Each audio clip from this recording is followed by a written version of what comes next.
प्रभु मुझे बता दो, चरणों में कैसे आऊं, हे प्रभु मुझे बता दो, चरणों में कैसे आऊं, माया के बंधनों से, माया के बंधनों से अब मुक्ति कैसे पाऊं, माया के बंधनों से अब मुक्ति कैसे पाऊं, हे प्रभु मुझे बता दो, हे प्रभु मुझे बता दो। न जानू मैं कोई पूजन, अज्ञान हूँ मैं भगवन, न जानू मैं कोई पूजन, अज्ञान हूँ मैं भगवन, न जानू मैं कोई पूजन, अज्ञान हूँ मैं भगवन, न जानू मैं कोई पूजन, अज्ञान हूँ मैं भगवन, करना कृपा दयालु, करना कृपा दयालु, बंधन से छूट जाऊं,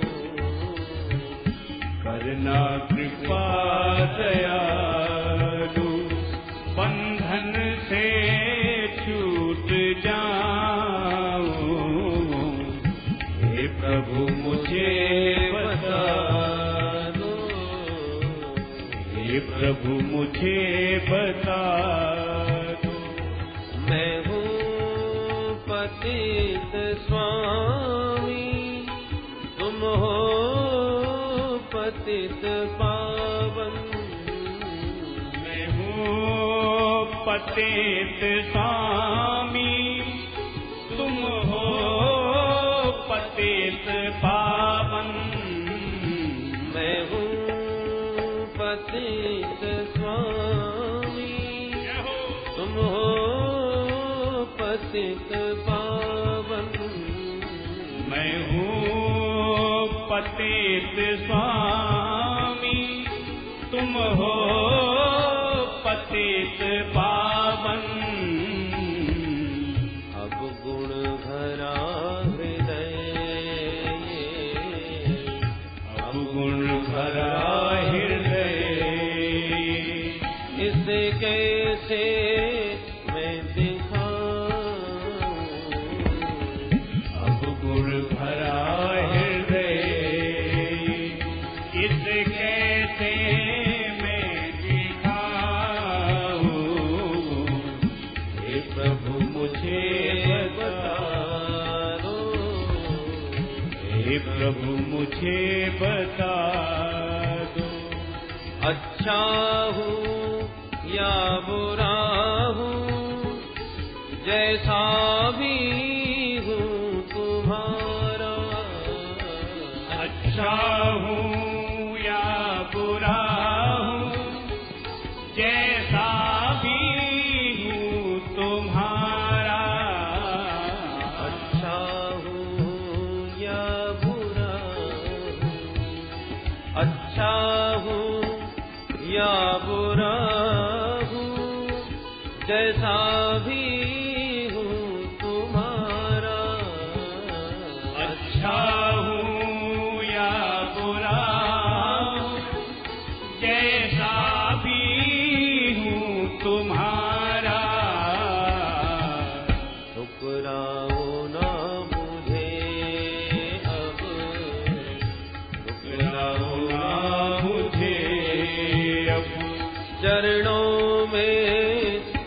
झुकाऊं, ठुकराओ ना मुझे अब, चरणों में सिर झुकाऊं। हे प्रभु मुझे बता दो, हे प्रभु मुझे बता दो, भगवन इतना कीजिए, अपनी ही भक्ति दीजिए। भगवन इतना कीजिए, अपनी ही भक्ति दीजिए। भगवन इतना कीजिए, अपनी ही भक्ति दीजिए। भगवन इतना कीजिए, अपनी ही भक्ति दीजिए। ओ प्रेम आप में ही, ओ प्रेम आप में ही, तुमको ना भूल पाऊं। ओ प्रेम आप में ही, तुमको ना भूल पाऊं। हे प्रभु मुझे बता दो, चरणों में कैसे आऊं। हे प्रभु मुझे बता दो, चरणों में कैसे आऊं। माया के बंधनों से अब मुक्ति कैसे पाऊं। माया के बंधनों से अब मुक्ति कैसे पाऊं। हे प्रभु मुझे बता दो, हे प्रभु मुझे बता दो। हरे कृष्णा कृष्ण कृष्ण हरे हरे, हरे राम राम राम हरे हरे। हरे कृष्णा हरि बोल। कृष्ण कृष्ण हरे हरे, हरे राम राम राम हरे हरे। हरे कृष्णा कृष्ण कृष्ण हरे हरे, हरे राम राम राम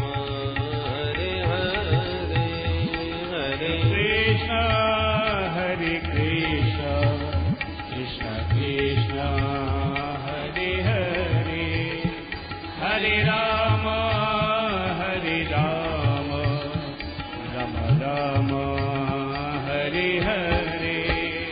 हरे कृष्ण हरे कृष्ण कृष्ण कृष्ण हरे हरे, हरे राम राम राम हरे हरे। हरे कृष्णा कृष्ण कृष्ण हरे हरे, हरे राम राम राम हरे हरे। हरे कृष्ण कृष्ण कृष्ण हरे हरे, हरे राम राम राम हरे हरे। हरे कृष्णा कृष्ण कृष्ण हरे हरे, हरे राम राम राम हरे हरे। कृष्ण कृष्ण कृष्ण हरे हरे, हरे राम राम हरे हरे। हरे कृष्णा कृष्ण कृष्ण हरे हरे, हरे राम राम राम हरे हरे।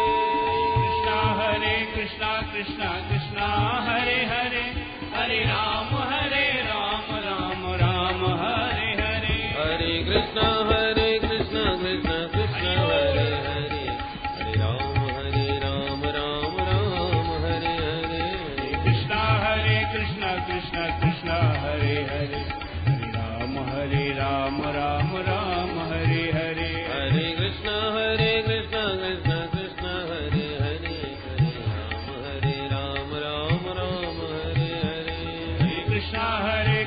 कृष्ण कृष्ण हरे हरे, हरे राम राम राम हरे हरे। बोल वृंदावन बिहारी लाल की जय जय जय श्री राम।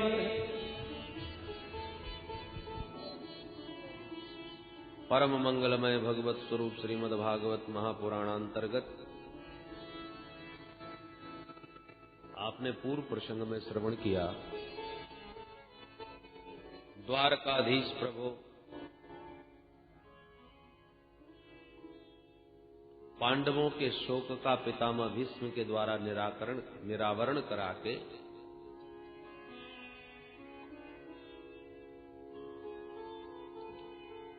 अपने प्रिय भक्त भीष्म का अंतिम मनोरथ पूर्ण करते हुए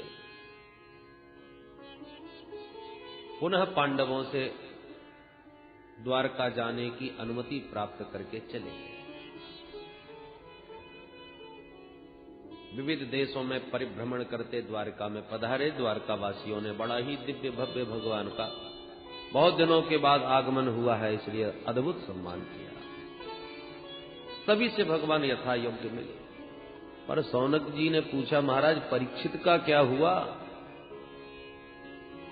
उत्तरा के गर्भ की भगवान रक्षा करके तो गए, उसके बाद में उसका जन्म कैसे हुआ?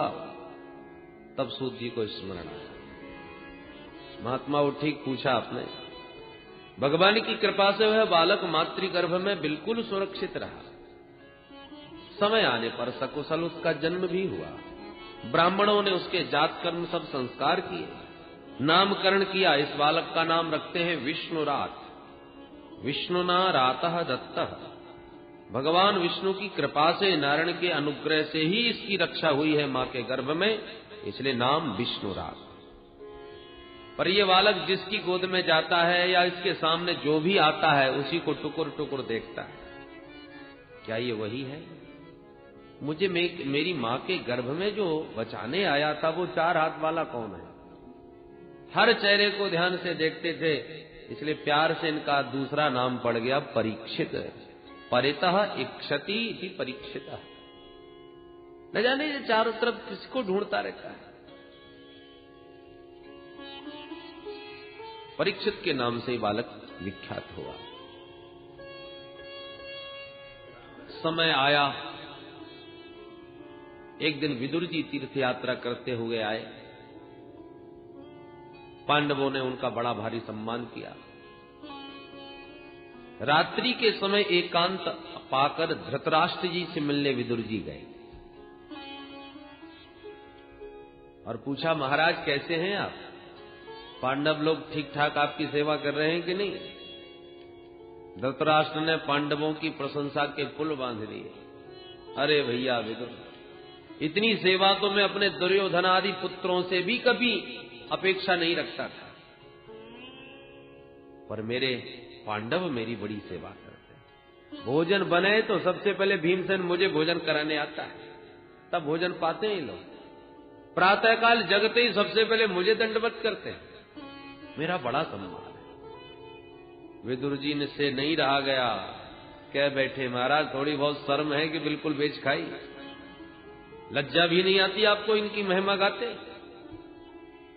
जिन पांडवों को मारने के कितने कुचक्र रचे, कितने षड्यंत्र रचाए, और आज उन्हीं पांडवों के टुकड़ों पर कुत्ते की तरह पड़े पड़े पूंछ हिला रहे हो। भीमापवर्जितम पिंडम आदत्ते गृहपालवत।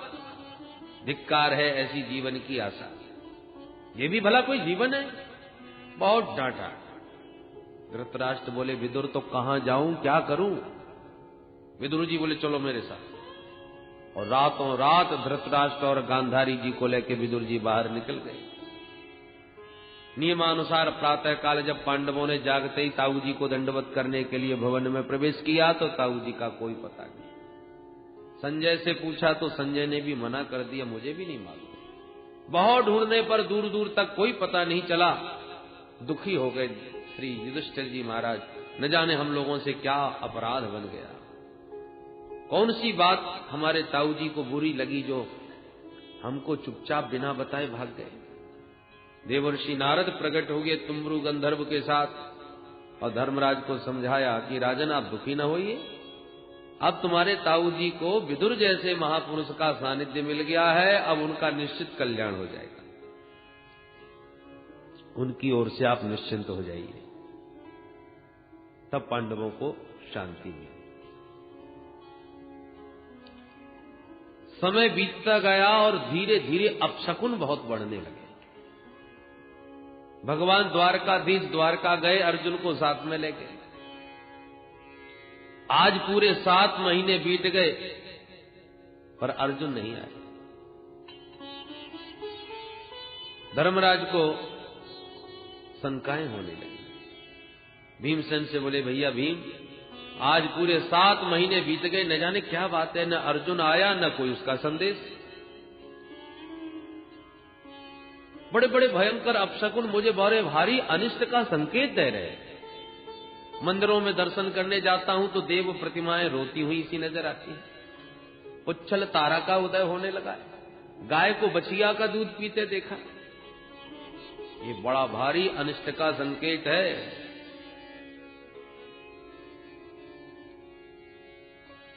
गता सप्ताधुना मासा भीमसेन तवानुज नायाति कस्य बाहे तो नाहं वेदेद मंजसा। 7 महीने तक अर्जुन अभी लौट के क्यों नहीं आया? नहीं आना था तो संदेश क्यों नहीं भेजा? चर्चा हो ही रही थी कि अचानक सामने से आ गए अर्जुन। अर्जुन को देखते ही पांडव दौड़ पड़े। अरे अर्जुन, कैसे हो? सबको महान आश्चर्य होने लगा, क्योंकि अर्जुन का मुख एकदम कांतिहीन हो चुका था। आंखों से अश्रुपात हो रहा था। तेज विहीन मुख, आंखों में आंसू। अरे लगता है कोई बहुत बड़ा अनिष्ट हो गया। अर्जुन जल्दी बताओ, हुआ क्या? तुम्हारी कांति नष्ट क्यों है? कहीं तुमसे कोई बहुत बड़ा पाप तो नहीं हो गया? गोवध तो नहीं हो गया? विप्रवध तो नहीं हो गया? वृद्ध और बालक की उपस्थिति में उनको खिलाए बिना चुपचाप उनके सामने अकेले भोजन तो नहीं किया? अगम्या से गमन तो नहीं हुआ? शरणागत की रक्षा करने में कहीं असमर्थ तो नहीं हुए? तुम्हारी प्रतिज्ञा भंग तो नहीं हो गई? क्या बात है, तुम्हारा मुख आज कांतिहीन क्यों है? ओहो, द्वारका में इतने दिन रह के आए हो, द्वारका में सब कुशल से तो हैं? हमारे प्यारे प्रभु अपने परिकर के साथ प्रसन्न हैं? सांब, प्रद्युम्न आदि सभी यदुवंशी आनंद पूर्वक तो हैं? जब एक एक से सबकी कुशलता के प्रश्न करने प्रारंभ किए तो अर्जुन तुरंत चरणों में गिर पड़े महाराज युधिष्ठिर जी के। वंचितो हम महाराज हरिणा बंधु रूपिणा येन मे पहतम तेजो देव विस्मा परम महत। भैया, हम अपने प्यारे प्रभु के सानिध्य से वंचित हो गए। एक एक प्रसंगों का अर्जुन स्मरण करने लगे। याद है, जिन प्रभु की कृपा से मैंने खांडव वन का दहन किया, युद्ध में भोलेनाथ को भी संतुष्ट किया, जिन्होंने दुर्वासा मुनि के उग्र शाप से अक्षय पात्र का एक दल पा करके विश्वात्माओं को तृप्त करके हमारे प्राणों की रक्षा की, स्वयंवर में जिनकी कृपा से मैंने द्रौपदी का वर्ण किया, आज उन्हीं प्रभु के परम धाम जाने के बाद मैं अर्जुन वही, मेरा गांडीव वही, मेरे बाण वही, और मेरे प्रभु मेरे साथ नहीं, तो महाभारत का विजेता अर्जुन आज भीलों से भी युद्ध में पराजित हो गया। आज मुझे समझ में आया कि मेरा बल पराक्रम जो भी कुछ था वो प्रभु का ही था, मैं तो एक निमित्त था। यदुवंश के संहार का जब पूरा प्रसंग सुनाया अर्जुन ने विस्तार पूर्वक, कुंती मैया दौड़ के आई थी यदुवंशियों की कुशलता का समाचार सुनने, पर जब यदुवंश के संहार का समाचार सुना और साथ ही साथ जब ये सुना कि गोविंद भी लीला संवरण करके परम धाम गए, तो तुरंत पद्मासन में बैठकर ध्यान लगा के गोविंद के चरणों में एक क्षण में कुंती मैया ने अपना शरीर त्याग दिया। बोल भक्त वत्सल भगवान की। ऐसे प्रेमी या तो रामावतार में श्री दशरथ जी हुए या कृष्णावतार में भगवती कुंती, जिन्होंने प्रभु के वियोग को क्षण भर भी सहा नहीं। पांडवों ने भी तुरंत द्रौपदी जी को साथ में लेकर परीक्षित को सत्ता का भार सौंपकर स्वर्गारोहण करते हिमालय यात्रा करते करते अंत में परम धाम को प्राप्त हो गए।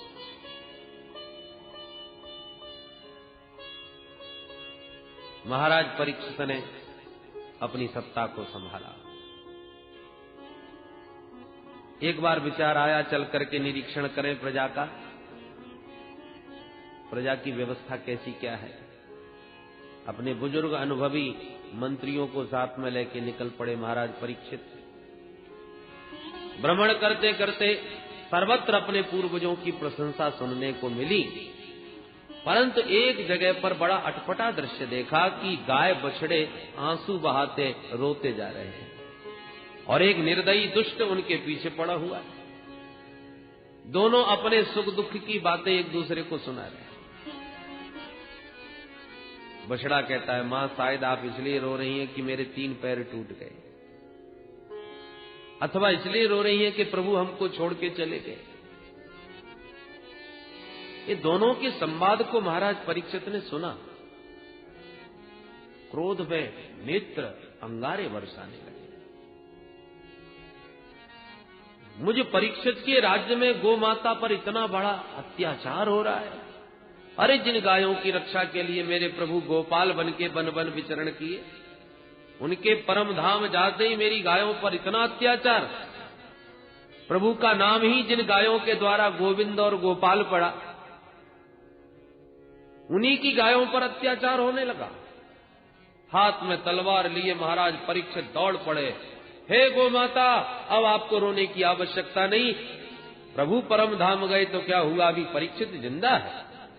मारोदी अंब भद्रम ते खलानाम मई शास्त्री। क्रुद्ध हुए महाराज परीक्षित जैसी आगे बढ़े, उस दुष्ट को दंड देना चाहते थे कि वह दीनवत् शरणंगतः मुकुट उतार के चरणों में गिर गया। त्राहिमाम त्राहिमाम, महाराज रक्षा करें। शरणागत की रक्षा करना छात्र धर्म है, ये जानकर के महाराज परीक्षित ने खड्ग को म्यान में कर दिया और कहा, हे गो माता, आप कौन हैं? मैं जान गया आप साधारण गाय बछड़े तो हो नहीं सकते। आपके संवाद को सुनकर के ही मैं समझ गया। हे वृषभ, आप कौन हैं? क्योंकि आपके तो 3 पैर टूटे हुए हैं। तुम्हारी ये दुर्दशा किसने करी? मुझे बताओ, निसंकोच निर्भीक होके बताओ। बछड़ा बोल पड़ा, महाराज, मैं अपने दुख का हेतु किसे मानूं? कुछ लोग कहते हैं कि भाई जैसा कर्म करोगे वैसा फल मिलेगा, कर्म ही सुख दुख का कारण है।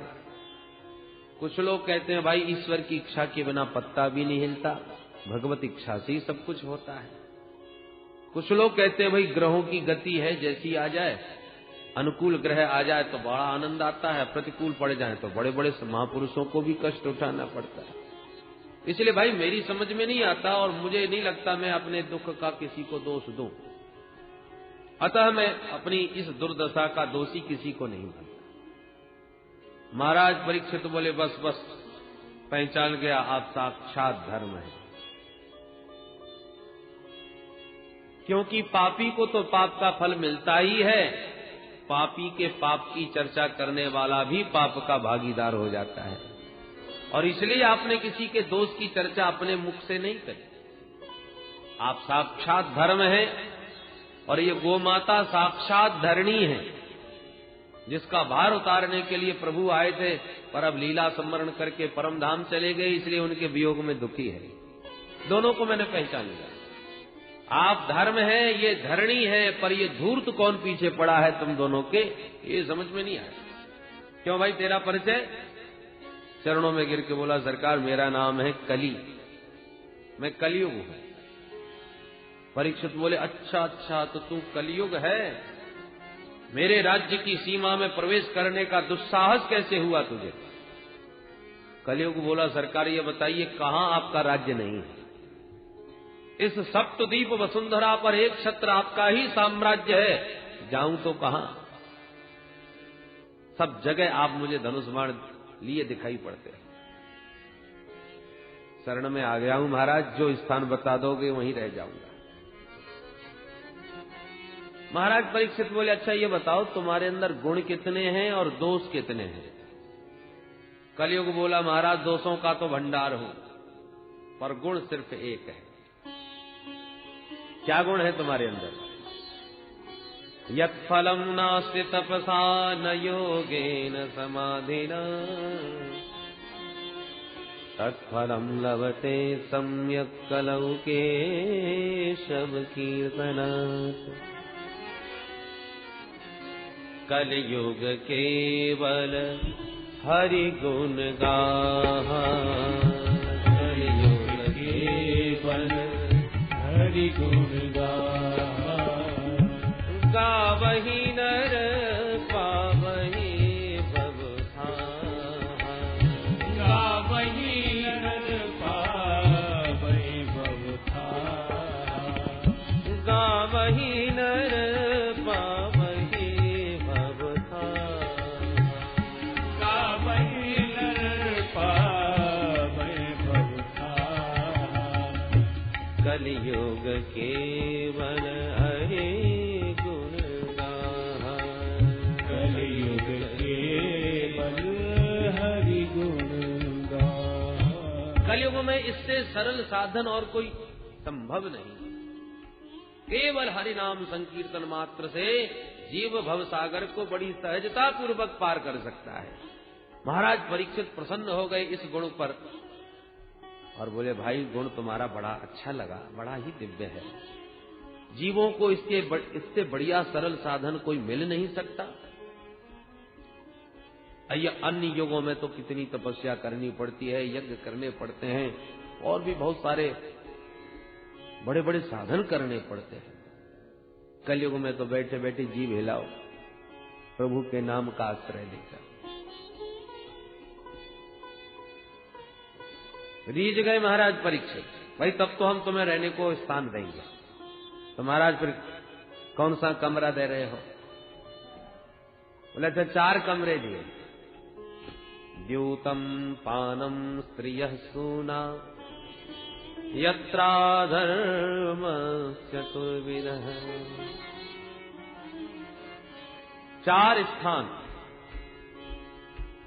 द्यूतम जहां जुआ खेले, पानम जहां मजरा पान हो, जहां पर लंपट पुरुष रहते हो और जहां जीव जंतुओं की हिंसा होती हो। सूना नाम हिंसा। 4 स्थान दिए।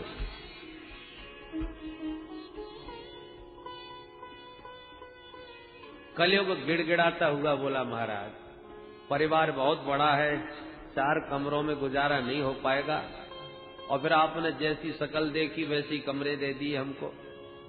अरे कम से कम एक गुण मेरा आपको बहुत पसंद आया, तो अब क्या एक बढ़िया सा कमरा नहीं मिलेगा?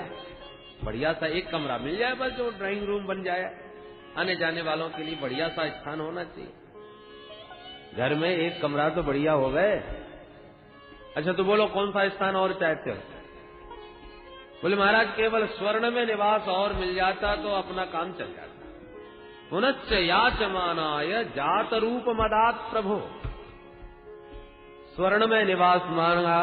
महाराज परीक्षित क्योंकि प्रसन्न थे, गुण पर रीझे हुए थे, इसलिए तुरंत कह दिया, था जाओ हमने तुम्हें स्वर्ण में भी निवास किया। बोलो जय श्री कृष्ण।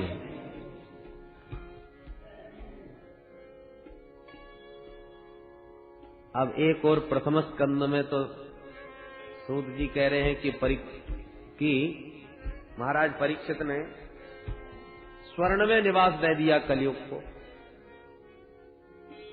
और दूसरी ओर भागवत के एकादश स्कंद में विभूति योग का वर्णन करते हुए उद्धव से भगवान कृष्ण स्वयं कहते हैं धातु नामस्मि कांचनम। उद्धव, धातुओं में स्वर्ण मेरा ही स्वरूप है, उसमें मेरा निवास है। अब लो, भागवत में ही लिखा है कलयुग का निवास है, और भागवत में ही भगवान कह रहे हैं कि मेरा निवास है, तो अब किसका निवास माने?